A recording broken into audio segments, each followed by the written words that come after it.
Hello and welcome to a very special episode of the Peter MacKay Motorsport Podcast, because today I am joined by Jeroen Bleekemolen, a double Porsche Super Cup champion, Le Mans winner, double American Le Mans Series champion, Nurburgring 24-hour winner, three-time Dubai 24-hour winner, three-time Sebring 12-hour winner, but last but not least, the 2015 Dutch Winter Endurance champion. Jeroen, welcome to the show. Thank you so much for making the time to chat to us. Yeah, thank you. Yeah, great to be on the show. So let's say, Jeroen, you come from a big racing family, your brother and your father as well. Tell us how you got started in racing. Yeah, like you said, we are a big racing family. My dad was he started everything basically because he didn't live too far away from Zandvoort. And he would go there on his bike and try to sneak in, climb the fence, and watch the F1 cars go around. And he decided that one day he had to do that himself. So he started working on that. He built his own go-kart and crashed it as well on the normal streets, I think, a couple of times. But slowly he moved forward, and eventually he even made it to Formula One, doing a couple of races. Then me and my brother came into the picture. We traveled a lot to the races with him. So there was no other way that we were gonna do anything else than racing, because we loved it. I loved watching Formula One at the time. We were mostly at the F1 races in Europe, because he was racing in the pre-races to the F1 races, always in the Renault One Make series. So I really grew up in racing, and then obviously also we started go-karting and everything started going. But it was great. I really look back to great times when I was young, hanging out at the racetrack with my dad and watching Formula One, and it was a really nice time. And how much of that early times as a child, having being so engrossed in racing, how much of that would you put down to your, obviously you've had a lot of success in your career and still are achieving a lot. How important was that childhood at the racetrack, do you think, to your performance in your career later on? Yeah, I think you pick up a lot along the way. Even as a 5-year-old, just listening to your dad coming out of the car, talking to the mechanics. Understeer is not something you're unfamiliar with already at 5, or oversteer, or whatever the term is. But you pick up so many little details, and you watch so many races that already that helps a lot. And then obviously we had the opportunity to do go-karting, which actually we didn't do that much. Me and my brother did like maybe 6 races a year. Not a lot of training.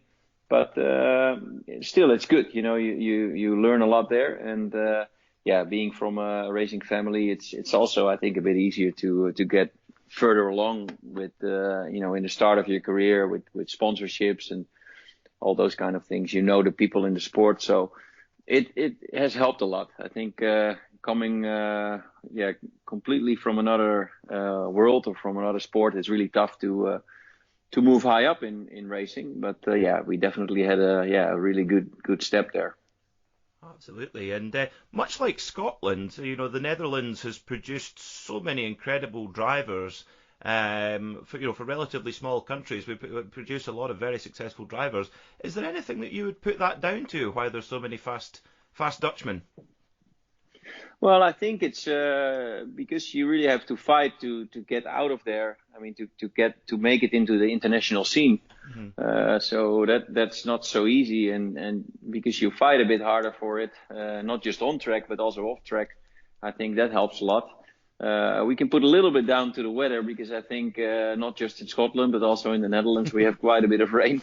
You grow up with changing conditions, and I think that also teaches you a lot when you do go-karts. But it's a small country. You have to fight a bit harder. I think there are less opportunities around, so it definitely helps if you have to push harder for something. Absolutely, yeah, absolutely. Now, of course, a big part of what you do, Jeroen, is in the sports car racing world, and sometimes that can be with, you're the professional in the car along with an amateur driver, and you've had an amazing amount of success with Ben Keating, and in fact, I can't believe it, nearly 100 races together already. Ben, in my opinion, is one of the finest amateur drivers in the sport, true amateur drivers who has his own business. Tell us about your experiences of driving with Ben, how you guys first started working together, and the experiences along the way. Yeah, he's an amazing guy. He's not just a guy I race with, but yeah, I would call him also one of my best friends by now. We've been together 7 years, and yeah, it's. I mean, first of all, he's just a guy who's easy to work with, which is not always the case with amateur drivers. You know, they have all their different backgrounds. Some are very wealthy. In some cases, they're used to everything being organized for them. But in racing, sometimes you have to really push yourself and make things happen yourself, also within a team. And I think Ben works really hard to be quick, to have a good team around him. And yeah, I can only be just really happy that 7 years ago he asked me to join him in American Le Mans for the Viper project. And yeah, since then things have just gone really well. We've won a lot of races, and we've had so much fun along the way. We understand each other well. I think we even drive a bit the same way. We typically have the same kind of feeling after we get out of a car, and we think the same way. We like strategy, so we like to talk about how things should have been or could have gone, and also during the race to make the split-second decisions. We really like to get involved. So we're kind of the same people or personalities, and that also really helps. But I don't know many people who are more, yeah, I would say normal and nice to other people than Ben. He's just an amazing guy. He's always there, always supportive, and yeah, so it's just great to run with him. I can imagine. And you've obviously driven with quite a lot of amateur drivers. How would you rate his skill behind the wheel compared to some of the others you've driven with? Yeah, I think at the moment he's probably the best bronze driver out there, and in many classes now, like WEC, GTEM, what we are doing, you need one bronze driver, and I think also in IMSA they will do more and more with bronze drivers, at least one required on the car. And yeah, if I had to pick a bronze driver, even if there was no budget required, he would be a really good pick. So he's already being asked by more teams here and there to join them, because he's really quick, and also one of his strong points is his endurance. He can really go long. He can really do 3-4 stints in a row, and he just gets quicker and quicker. So yeah, he's for me at the moment the best bronze driver there is, probably in the world. And yeah, it's amazing. I mean, he started only in his high 30s, and he's still getting better and better every year, every race, maybe even. So it's really impressive. If he had started as a kid in go-karts, he would have been one of the best guys in our sport as a pro, I'm pretty sure. Wow, that's quite incredible. And of course, Ben took, he was one of the very lucky people to go out and basically buy one of the, the very few privately owned Ford GTs. Tell us a little bit about that program and how that kind of came together, and what was it like taking such a special car like that to Le Mans? It was really special for a lot of reasons. Obviously, it's a special car, so that already is the start. But Ben grew up as with his dad having a Ford dealership, and then his brother started Ford dealerships. He owns Ford dealerships, so the connection between him and Ford was already pretty big. It was run by Bill Riley, whose dad Bob Riley was involved in the Le Mans win in the 60s with Ford, developing the car. So we even had the people working with Ford together for so many years already on the team. And then also Ganesi was helping us out, who were very good friends with Bill and have won Daytona together for many, many years. Mm-hmm. So the whole group of people together was just amazing. Everything had a connection, and we were all loving driving that car. It was truly nice to see also how it was received by the fans, and we still talk about it every time we see each other. It was such a nice week. It was such a nice race and such a nice car. It is, yeah. It's beautiful, and I even, of course, the color scheme of the car is kind of now. It's now established. It's the wings, the purple and pink and orange, a very brightly coloured car. I even have some Wins for GT socks. Actually, it shows you how special the car is when they make a pair of socks out from it. But of course, looking forward, of course, we know that obviously Ben's put the Ford into his collection, but now you're going to Le Mans next week with the wonderful Porsche 911 RSR, normally aspirated. Tell us about what it's been like changing to the Porsche, racing it in the World Championship, and how are you and Ben and Felipe feeling heading into the big race next week? Yeah, it's a lot of fun. I think it's a great car. I think in the end, all the GTE cars are getting closer and closer together. So it's not a completely different car to drive than the Ford or even the Ferrari or all the other cars that are out there. It's the rules make it so that the cars are quite equal, and it's a great car to drive. Porsche has done a great job there.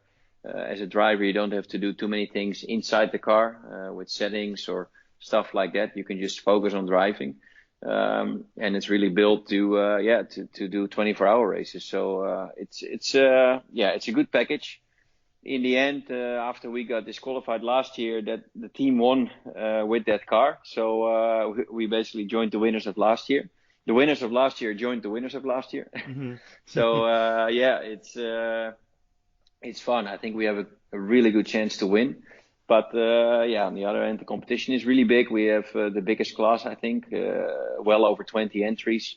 And of those entries, I think at least 10, but maybe more, are really, really serious competition with really good lineups and teams behind them. But it's hard to say who's going to win, but we know we have a chance, and going to Le Mans with the chance to win is already something. You don't get that chance every year.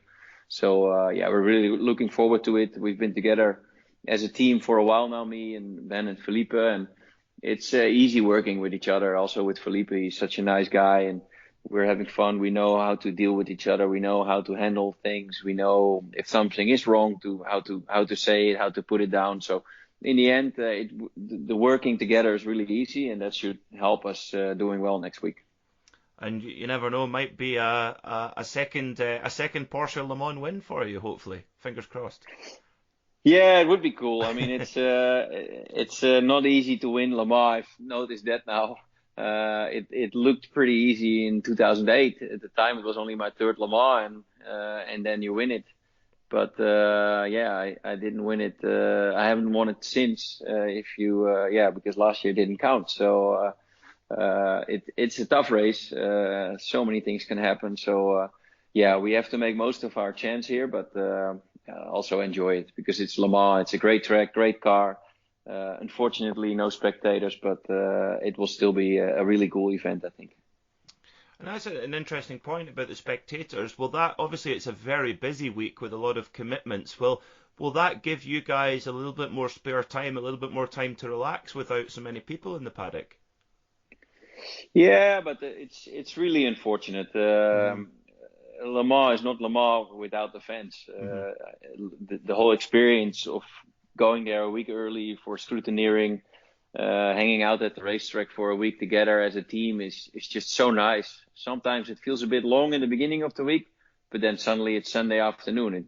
Then it goes really quickly. So it's I'm really gonna miss the whole true Le Mans experience and not seeing the fans out there because Le Mans is magical.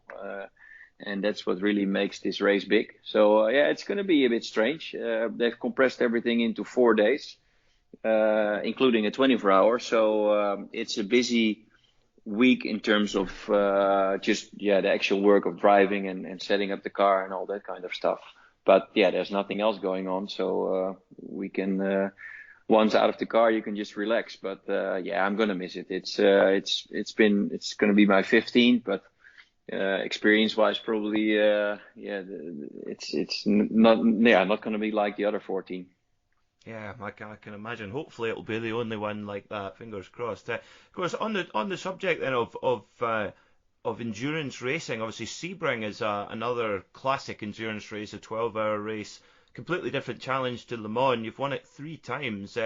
What is it that clicks for you with that particular? Is it the circuit or the race? Tell us about why you think you've been so successful there. Yeah, I love the track. I love that event too. Also, a lot of fans, a really good atmosphere.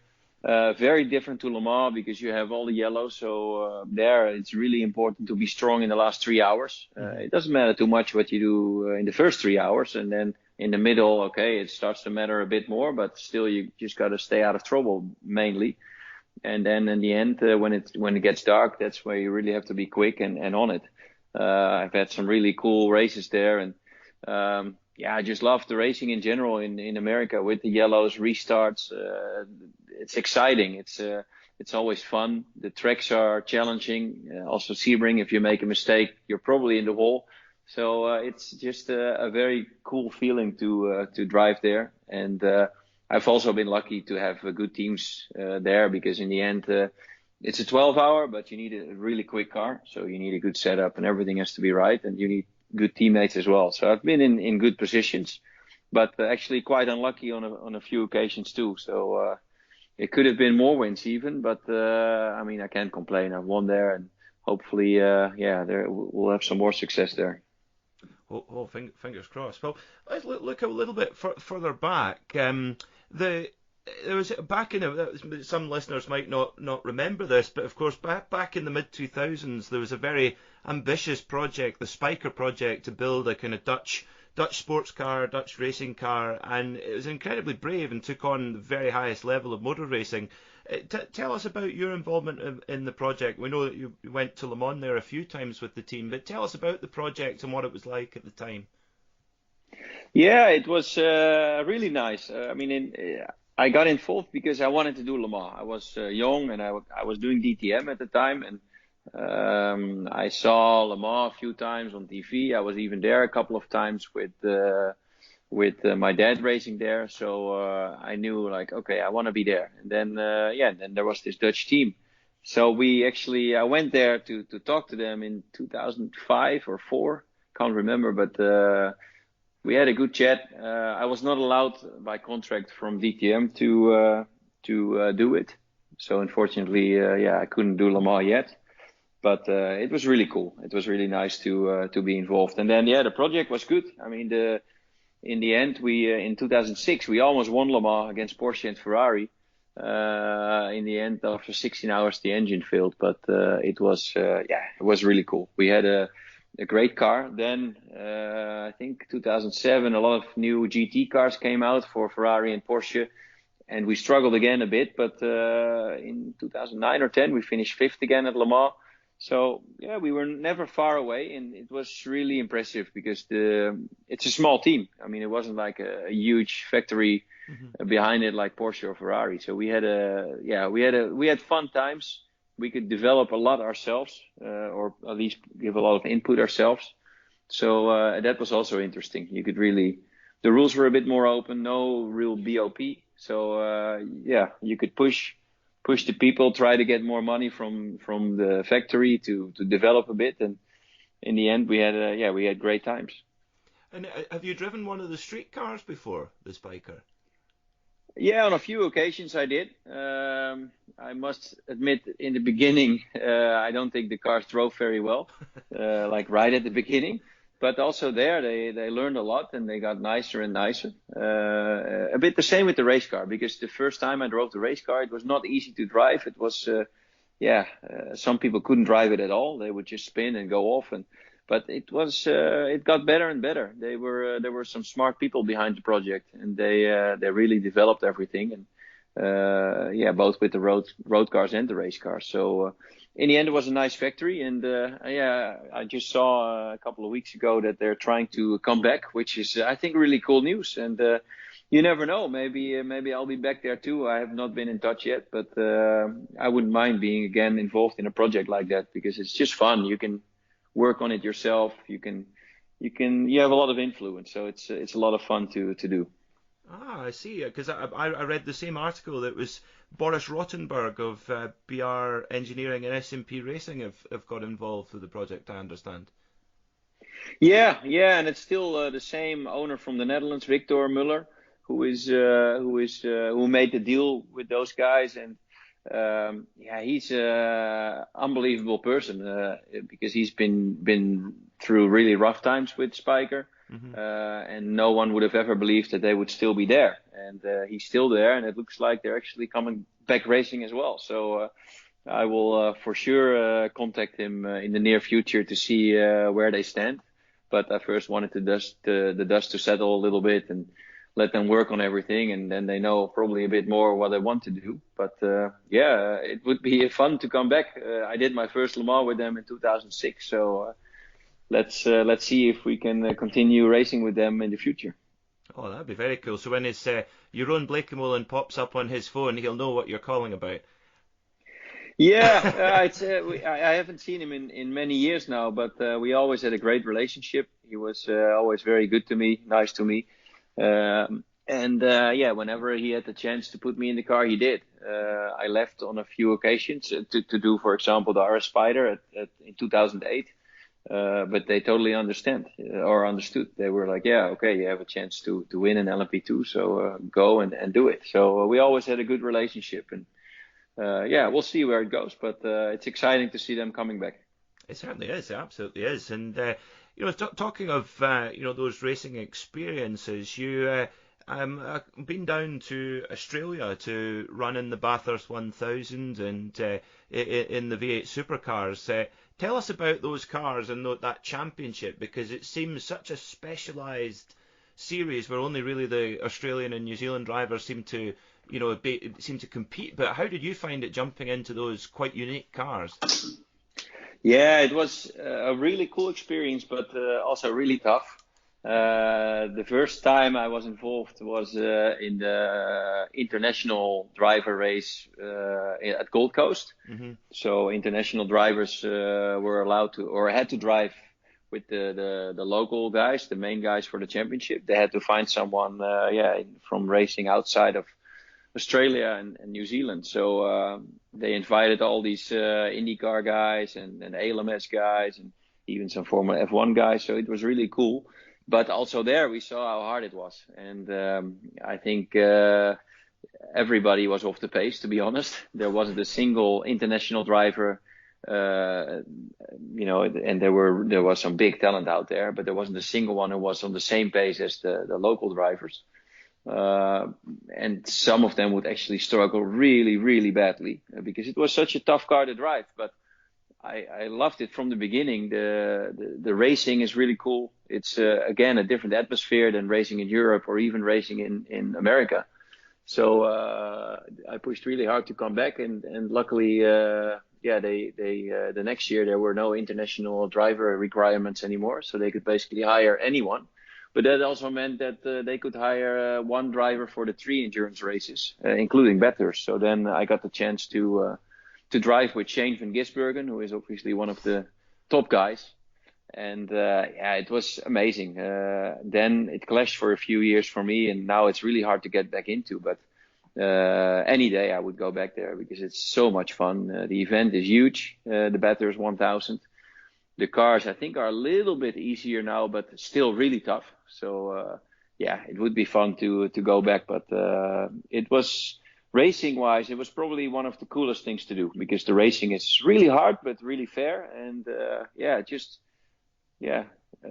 very entertaining. I love watching those races myself, too. It's really nice to be there, to have seen it all. So you know how things are working there. Yeah, it's I completely agree with you. I keep a very close eye on the championship, and young Mr. McLaughlin, he seems to be he seems to be head and shoulders above the rest at the moment. It seems. What is it that makes them so difficult? Is it the weight, or is it the power, or what is it specifically that proves such a challenge to those who are unfamiliar with the V8 supercar? Do you think? Yeah, it's a lot of power, low grip, pretty small tires, brakes not great, not a lot of aero, so the car is moving around all the time. It's really hard to put the power down. You're very limited on tires, so usually you're running on old tires. So all in all, it's just a tough car, and when I was invited for the first time, they let me run in the New Zealand V8 Super Tours, which is quite similar to the V8s, but just a bit smaller. Not as big as the V8 supercars, but it's still a nice series for New Zealand. And I learned a lot there. It was not easy to get involved in the beginning and to be on the pace, but I was actually racing against McLaughlin there. He was an up and coming guy from New Zealand, and you could tell that he was going to be a big talent because he was really young at the time. I don't know his age, but he must have been like 16 or 18 maximum. Wow. But he was flying. He was really quick, and that was a lot of fun. It was good to do that, but it's just so different than the race cars we race here. Different aero, different power. So it's It was for a long time still sequential, where we were already using the shift pedal, so it was more work, but in a way also more fun. Absolutely. Now, the last two questions, and these are a little bit more off the wall. These questions. Now, in my opinion, the Netherlands has the best snack bars in the world, with some very unique treats. Now, my favourite is the kip satay. That's my favourite in the Dutch snack bar. Do you have a particular favourite when you go to the snack bar? We don't go there too often because in the end we know it's not too healthy. But in the end, it's also you see them everywhere, so you still wanna every now and then go. But I mean, if you are here, I think a croquette is one of the good things, or frikandel. So it's nice. We have our own little things, not just windmills and clocks, but also that, and we can really enjoy it every now and then. I'm glad I'm not a racing driver, so I don't have to worry about the healthy side. I can enjoy it as much as I want to when I come over to the Netherlands. Now, final question, and this is one that I ask every guest I have on the show. I call it the Racing Genie question. And basically, it's if you could choose any race in any car and any co-driver to do it in, what would you, or who would you pick? Ooh, that's not an easy one, but it's tough. I mean, there's so many. I have to say, I'm already pretty happy with the things I've done. I mean, going to Le Mans, I can't at the moment imagine doing it with anyone else than Ben, for example. But doing the Bathurst 1000 again with Shane wouldn't be bad either. So it's not an easy one. But I'm actually really happy to do the big races like Le Mans and Daytona and Sebring. The biggest is probably Le Mans. So I would just say do Le Mans again, because that's for me still the biggest one. And if I can do it for another couple of years with Ben, I think that's then I'm totally happy, because it's we're having a good run, so hopefully we can pick up some more trophies. Is there any particular dream car on the list that's still one that you would love to jump into, either classic or modern? Yeah, I'm not that much of a car guy, to be honest. I've had the opportunity to drive some classic cars, which was kind of cool, but maybe the new LMP1s could be interesting. And if you're in the right car and you can fight for an overall win, obviously that would be mega. So any chance for that, I would definitely try to get involved. So you never know. But I think those cars will actually be pretty cool. And then hopefully in 20 years we look back at them and we can really say how cool they were and how cool the competition was. Oh, absolutely. Well, Jeroen, thank you so much for making the time to come on the show.